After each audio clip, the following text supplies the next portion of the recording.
안녕하세요. 황소고직 시어머니에 대해서 속 시원하게 이야기 좀 하고 싶어서 이렇게 펜을 들었어요. 가벼운 마음으로 들어주세요. 저는 결혼한 지 9년차 30대 후반 가정주부예요. 저희 시어머니 이야기를 하려면 저와 제 결혼 생활에 대해서 먼저 이야기를 해야 할 것 같네요. 제가 고등학교 2학년 때 아버지의 사업이 부도가 나면서 저희 집은 말 그대로 쫄딱 망했어요. 대학에 진학해 사회복지학을 전공하고 싶었지만 형편이 어려워 결국 고등학교 졸업 후 바로 취업 전선에 뛰어들 수밖에 없었지요. 그렇게 시작한 첫 직장은 직원이 8명인 소기업이었고 그곳에서 저는 격리로 일했어요. 그 이후로도 직장만 조금씩 달라질 뿐 직업 자체가 크게 변하는 일은 없었네요. 생활이 나아지면 늦게라도 대학에 가야겠다고 생각했지만 부도 이후로 급격하게 건강이 나빠지신 아버지는 결국 2년 뒤 세상을 떠나셨고 어머니 역시 성취하는 몸으로 생활비라도 버시겠다며 여러 가지 일을 병행하시다 쓰러지셨지요. 그리고 얼마 지나지 않아 어머니도 아버지 뒤를 따라가셨네요. 저는 순식간에 혼자가 되었어요. 비록 대학은 가지 못했지만 배움에 대한 열정과 갈증은 가득했어요. 그래서 어디서든 좋은 강연이나 수업이 있으면 빠지지 않고 참여했어요. 그러다 하루는 벤처기업을 창업한 청년기업가의 강의를 듣게 되었지요. 지역구청에서 문화수업의 일환으로 온 그는 항상 긍정적인 마음으로 할 수 있다는 의지를 가지고 꾸준히 노력하라는 다소 상투적인 주제에 대해 이야기했지만 그럼에도 불구하고 빛나는 눈빛과 위풍당당한 자세가 참 인상적이었어요. 2시간 남짓한 강연이 끝나고 인근 서점에 잠깐 들려서 책 구경을 하다 보니 허기가 지더라고요. 근처에서 간단히 욕이나 하고 갈까라는 생각에 근처 떡볶이집에 들렸어요. 그런데 좀 전까지 제 앞에서 강의를 하던 그 사람도 그곳에 있더라고요. 생각지도 못한 우연에 반가운 마음이 앞서더라고요. 사실 그는 제가 거기 있었는 줄도 몰랐을 텐데 말이죠. 아무튼 제가 그때 무슨 생각이었는지 모르겠지만 괜히 아는 척을 하고 싶더라고요. 그래서 안녕하세요 하고 다가가 인사를 했어요. 그 사람을 누구냐는 표정으로 저를 보길래 좀 전에 강연 잘 들었어요 라고 인사를 건넸지요. 그러자 그의 얼굴에는 약간의 당황스러움과 동시에 반가움이 떠오르는 것 같았어요. 그는 저에게 들어줘서 감사하다며 괜찮으시면 여기 앉으시라고 하더라고요. 지금 생각해보면 그게 우리의 첫 데이트나 마찬가지였네요. 고등학교 때 미국으로 유학을 가 하버드를 졸업하고 한국으로 들어와 벤처기업을 창업한 청년기업인이었던 그는 자신만만하고 적극적인 사람이었어요. 게다가 다른 사람을 배려하는 따뜻한 마음씨까지 갖추고 있었지요. 그를 만나본 제 친구들은 다 백마탄 왕자님이 따로 없다며 절 부러워하더라고요. 하지만 사실 그의 완벽한 조건을 생각하다 보면 때로는 제 자신이 자꾸 초라하게만 느껴지기도 했었지요. 아무튼 한 번은 그런 그가 술에 잔뜩 취해서 자기 어머니에 대해서 이야기를 하더라고요. 어머니가 자기를 키우는데 참 많이 고생을 하셨다고요. 사실 저는 고등학교 때부터 유학 가서 하버드까지 나올 정도면 집이 잘 사나 보다라고 막연히 생각했었거든요. 그런데 그가 말하기를 아버지는 외도로 진작에 처자식을 버리고 집을 떠나셨대요. 그 이후로 어머니가 식당에부터 건물 청소까지 안 해보신 일이 없다고 하더라고요. 오로지 자기 하나 잘 키워보시겠다는 마음으로요. 그러다 보니 기대도 크시고 욕심도 많으시다고요. 그때만 해도 저는 그 기대와 욕심이 뭔지 정확히 알지 못했었지요. 그와 연인이 된 지 2년이 조금 지난 여름날이었어요. 회사에서 일을 하고 있는데 모르는 번호로 전화가 오더라고요. 평소라면 모르는 번호는 잘 받지 않는데 마침 기다리던 전화가 있었거든요. 그래서 전화를 받으니 조금은 쌀쌀맞은 목소리를 가지신 중년의 여인에게 걸려온 전화더라고요. 박성훈 여자친구 전화번호가 맞습니까? 라고 묻길래 누구시냐고 물었지요. 그러자 나 박성훈 엄마 되는 사람입니다. 잠깐 만날 수 있을까요? 라고 하더라고요.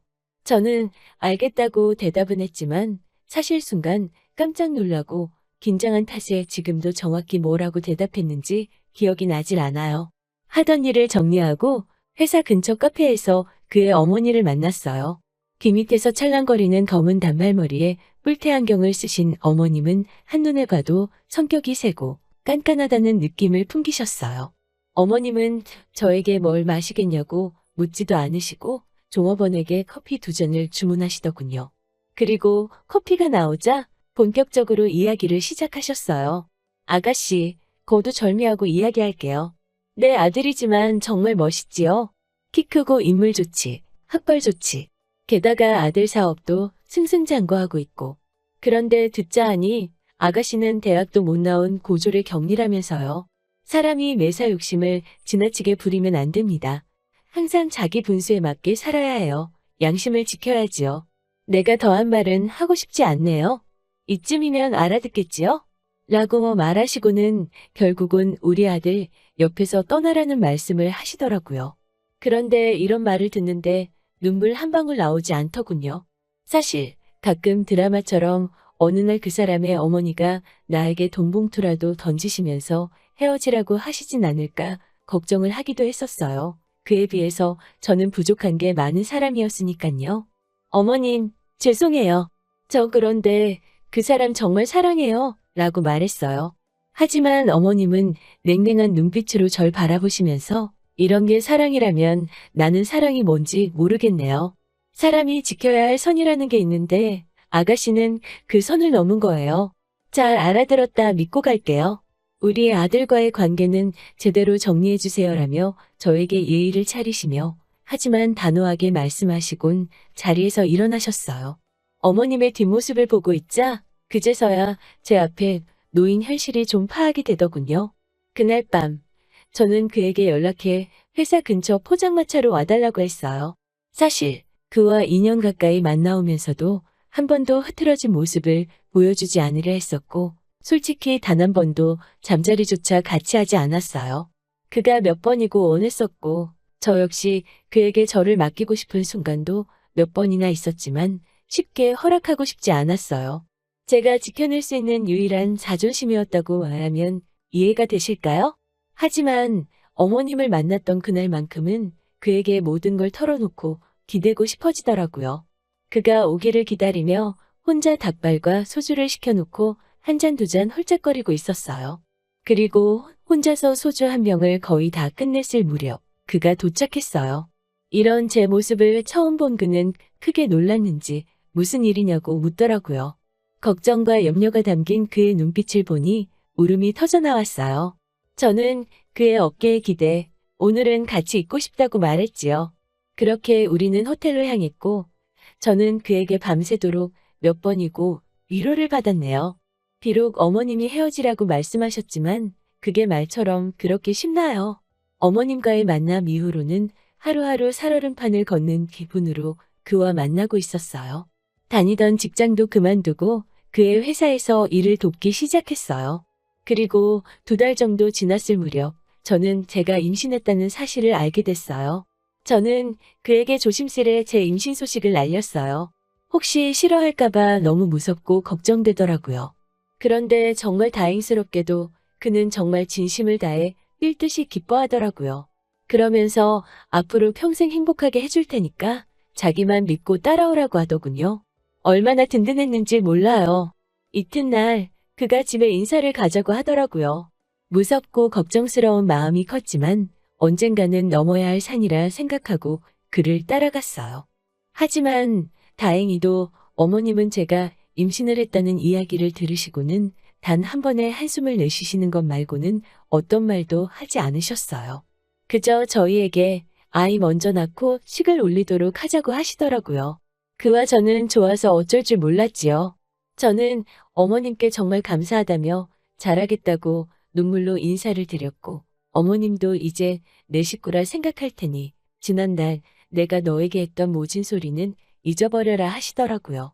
사실 현관문에 들어서기 전까지 어머님이 날 문전박대하시면 어쩌지 별의 별 생각을 다 하고 있었는데 말이에요. 그리고 얼마 뒤 어머니는 제게 바깥 생활하지 말고 집에 들어와서 지내라고 하시더라고요. 남편은 어머님과 단둘이 살고 있었으니까 일단 분가하기 전까지는 그게 좋지 않겠냐고 하시면서요. 그런데 저는 사실 분가하고 싶은 마음이 없었거든요. 부모님을 일찍 여의어서 그런지 저는 집에 혼자 있는 게 쓸쓸하고 외로워서 싫거든요. 그래서 어머님만 괜찮으시면 여기서 애도 낳고 계속 지내고 싶다고 했어요. 어머님은 의외라는 눈빛으로 절 보시더니 편할 대로 하라고 하시더라고요. 그렇게 어머님과 저희 부부의 생활이 시작되었어요. 그리고 몇 달 뒤 저는 건강한 공주님을 출산했어요. 남편 말이 제가 진통을 너무 오래 하고 힘들어하니까 어머님이 눈물을 보이시더래요. 힘들어서 어쩌냐고요.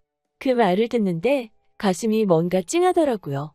저는 막연히 어머님이 저를 안 좋아하시고 안 예뻐하신다고만 생각했었는데 회복실로 돌아온 저에게 어머님은 그저 고생했다며 수고했다며 고맙다고 몇 번이고 말씀해 주셨어요. 그렇게 아이를 낳고 얼마 뒤 결혼식도 올렸어요. 그리고 정말로 성훈 씨와의 결혼 생활이 시작되었지요. 남들은 시어머니 모시고 어떻게 사냐면서 하루빨리 나와 살라고 하더군요. 하지만 저는 어머님이랑 사는 게 불편하지 않더라고요. 어머님은 전하신 성격은 아니셨지만 이유 없이 저를 괴롭히고 하시는 분도 아니셨어요. 다만 손녀에게는 한없이 인자하시고 사랑을 쏟아주시더라고요. 딸아이를 출산하고 육아에 몰두했으면 하는 남편의 바람으로 회사를 관두고 전업주부로 지내기 시작했지요. 그렇게 순탄한 하루하루가 흘러가 어느덧 8년이란 시간이 흘렀어요. 남편의 사업은 안정세에 들어섰고 딸아이도 벌써 9살이었지요. 하루는 집에서 청소를 하고 있는데 집으로 전화가 오더라고요. 왠지 기분 나쁜 느낌의 전화를 받고 싶지 않아서 주저하고 있으니 어머님이 전화 안 받고 뭐 하냐고 뭐라 하시더라고요. 지금도 생각하면 참 이상해요. 정말 찝찝한 기분이었거든요. 아무튼 주저하다 전화를 받았는데 저와 어머님은 큰 충격으로 할 말을 잃었네요. 강남경찰서에서 걸려온 그 전화는 바로 남편 때문이었어요. 사실 요 근래 남편이 사업을 확장하면서 거의 매일같이 야근을 하고 있었거든요. 저는 그러다 큰일 난다고 일 좀 줄이라고 몇 번이나 말했었지만 남편은 물 들어올 때 노져야 한다면서 이번 것만 따내면 정말 대박이라고 하더라고요. 그러면서 식사도 걸러가면서 회사 일에 매진하는 걸 알고 있었어요. 그런데 결국 허무하게도 남편은 회사 사무실에서 급성 심근경색으로 쓰러져 사망했다고 하더라고요.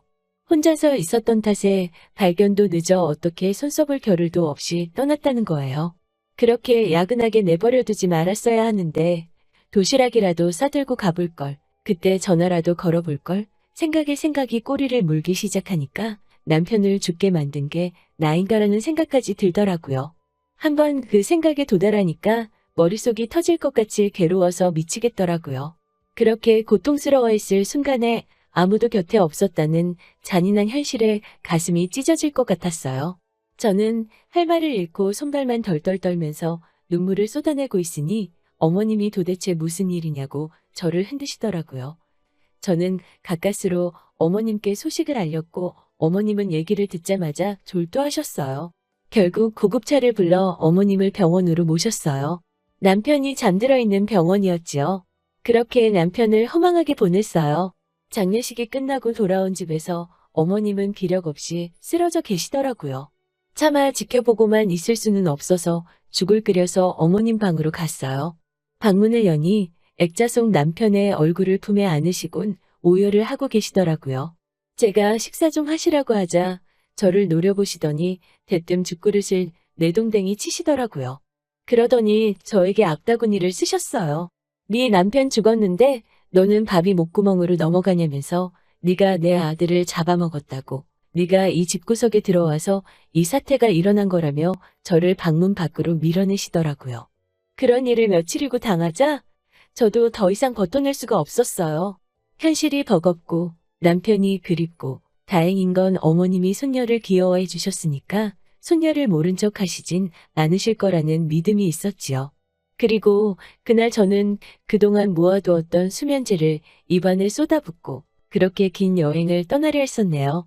흰 빛이 보이고 꿈인지 생신지 분간을 못하고 있었는데 누군가 저를 부르는 소리가 들리더라고요. 눈을 떠서 옆을 보니 제 딸과 어머님이 제 옆에서 눈물 콧물이 범벅이 돼서 저를 부르고 있었어요. 나중에 듣기로는 외출해서 돌아오셨던 어머님이 쓰러진 저를 발견하시곤 바로 구급차를 부르셨나 봐요. 병원에서 위세척을 했는데 음식물이 하나도 안 나와서 깜짝 놀랐다면서요. 그 당시 제가 열흘 가까이 거의 물밖에 못 삼켰었거든요. 정말 쌀 한 톨 먹는 것도 일만 하다 갑자기 떠난 남편한테 미안한 마음이 들어서요.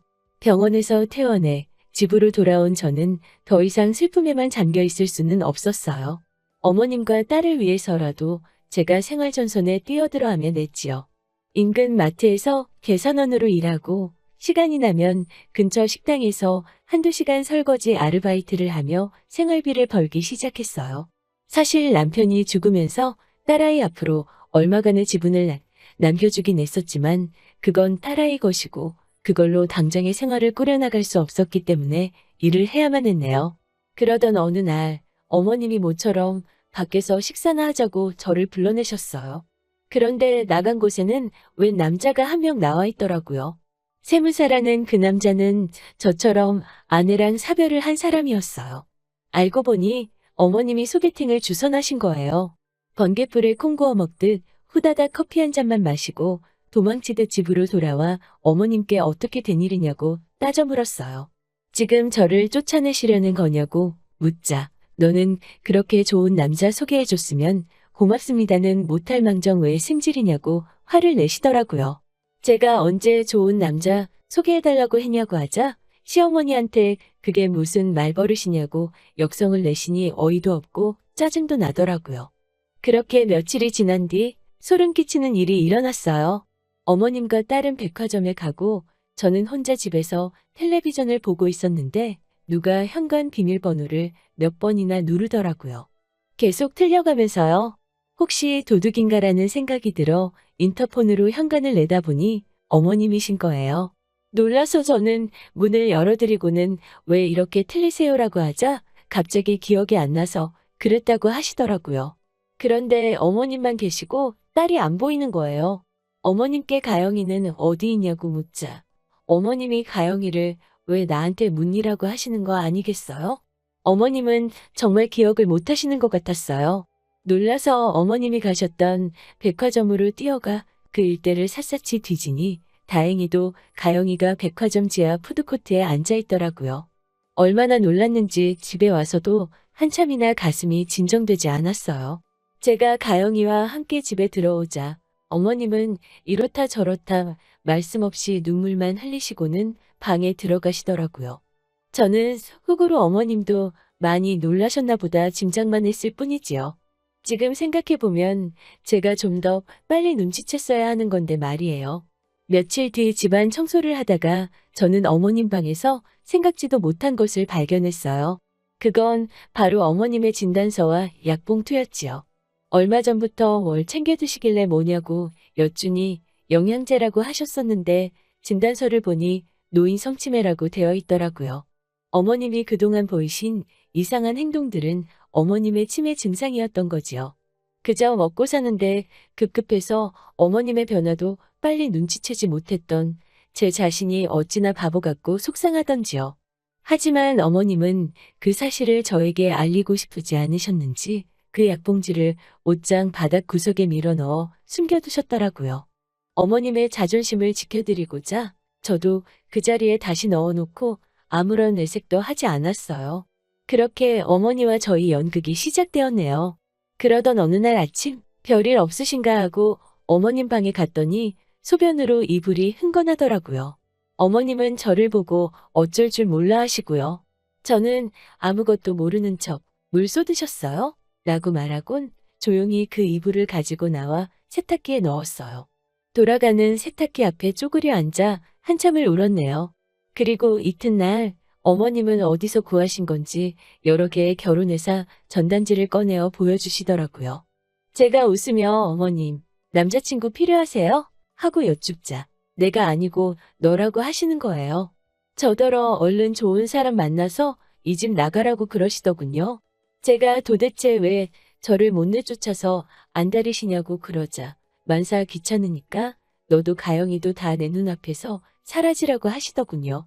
저는 어머님 눈을 똑바로 쳐다보곤 아무데도 안 갈 거라고. 여기서 천년만년 어머님이랑 살 거니까 그런 말씀 하지 마시라고 그랬어요.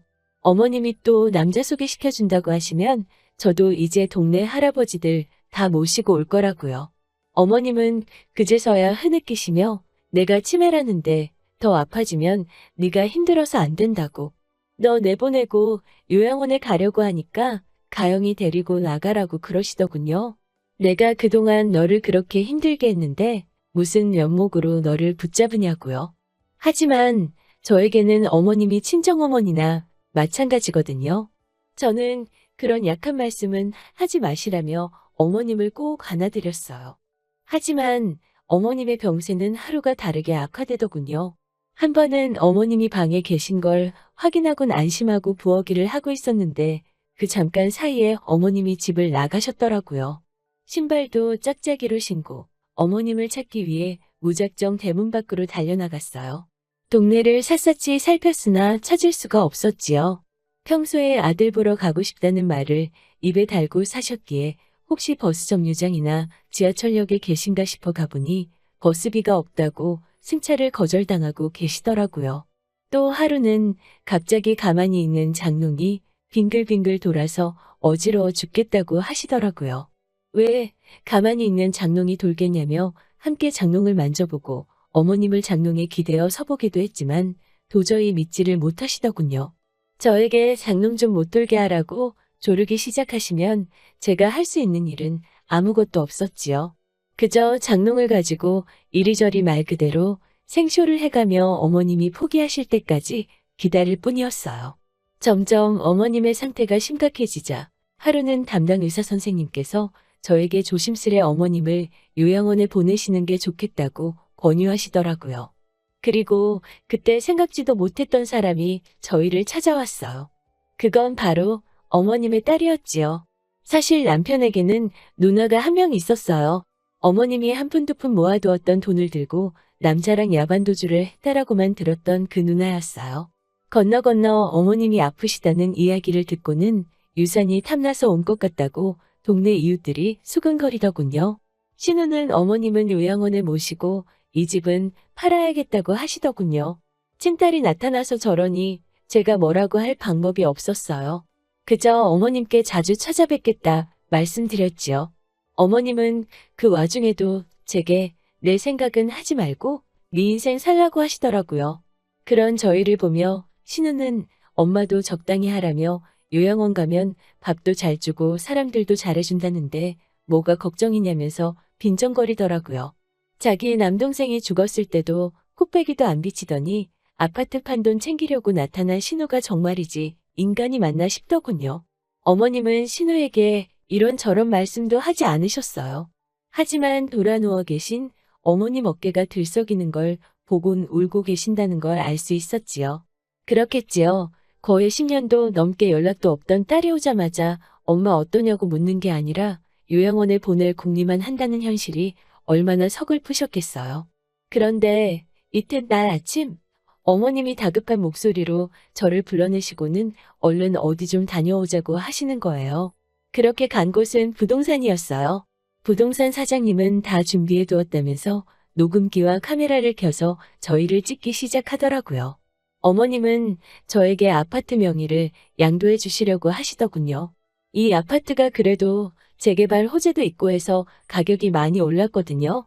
어찌됐건 저는 못 받는다고 제가 한사코 사양하자 내 정신이 맑을 때 너한테 주려고 하니까 받아서 가영이 키우는데 쓰라고 하시더라고요. 신호가 쫓아오기 전에 끝내자면서 부동산 사장님과 함께 서두르시는 어머님을 보고 감사하기도 하고 죄송스럽기도 하고 마음이 복잡했어요. 어머님은 이거 가지고 좋은 남자 만나서 시집가서 새 인생 살라고 또 그 말씀을 하시더군요. 그렇게 눈물 콧물 흘리며 명의 이전이 끝나고 집으로 돌아와 한숨 돌리고 있는데 아니나 다를까 신우가 왔더라고요. 신우는 어머님께 얼른 짐 싸라고 다그치면서 자기가 좋은 요양원 다 알아놨다면서 아파트 문서는 어디 있냐고 내놓으라고 이리저리 난리더군요. 묵묵히 짐을 싸시는 어머님을 보니 더 이상 가만히 봐줄 수가 없었어요. 저는 신우 앞을 막아서곤 신우에게 당장 이 집에서 나가라고 소리쳤어요. 어머님한테도 짐 싸지 마시라고 했지요. 어머님이랑 저 친모녀나 마찬가지예요. 제가 모신다고요. 어머님 절대 아무데도 못 가신다고 안 보낼 거예요. 라고 했어요. 그러자 신우는 효분한내라며 비아냥거리면서 어머님을 째려보더군요. 빨리 짐만 싸고 뭐 하냐고 어머님을 재촉하자 어머님은 이러지도 저러지도 못하고 계셨어요. 그런 어머님을 보곤 폭발한 저는 결국 신우에게 너는 인간이면 인간답게 살아. 동생 죽었을 때도 코빼기도 안 비치던 년이 이제 와서 어머님 고려장 시키려고 그러니? 경찰 부르기 전에 내 집에서 당장 꺼져. 라고 소리소리를 질렀어요. 신우는 욕을 하면서 일단 나가기는 하더라고요. 저는 어머님을 껴안고는 어머님 저 두고 아무데도 가지 마시라고 저랑 같이 오래오래 천년만년 살아달라고 말했어요. 어머님은 그동안 내가 너한테 잘해준 것 없는데 이렇게 해주니 너무 고맙다며 눈물을 보이시더군요. 그 이후로 일주일 정도 지났네요. 신우는 요즘도 찾아와서 난리를 치고 가기도 하고 전화로 온갖 개소리를 하기도 하고 혼자 바빠요. 하지만 저와 어머님의 사이는 그 어느 때보다 돈독하고 평화롭네요. 평소에도 유튜브에서 사연 듣기를 좋아하시는 우리 어머님, 이것도 듣고 계신가요? 어머님, 정말 사랑한다고 말씀드리고 싶었어요. 돌아가신 친정엄마가 들으면 서운하실지도 모르지만 지금 제 친정엄마는 어머님이나 마찬가지세요. 제 힘 닿는 데까지 효도하며 모실게요. 사랑합니다. 오늘의 사연은 여기까지입니다. 들어주셔서 감사하고요. 좋은 하루 되세요.